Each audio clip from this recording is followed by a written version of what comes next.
నారా చంద్రబాబు నాయుడు.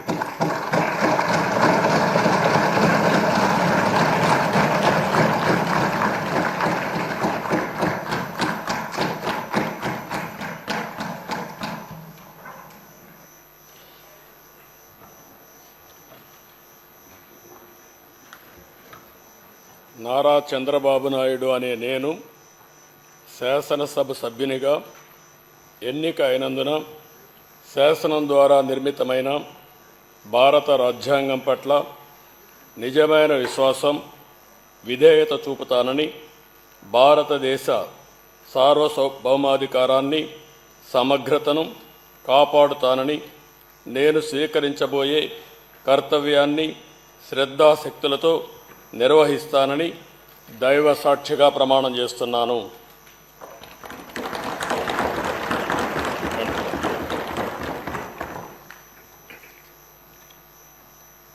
ఆంధ్రప్రదేశ్ శాసనసభ సభ్యుడైన నారా చంద్రబాబు నాయుడు అనే నేను సభ నియమాలకు కట్టుబడి ఉంటానని, వాటిని అనుసరిస్తానని, సభా మర్యాదలను పాటిస్తానని, సాంప్రదాయాలను గౌరవిస్తానని దైవ సాక్షిగా ప్రమాణం చేస్తున్నాను.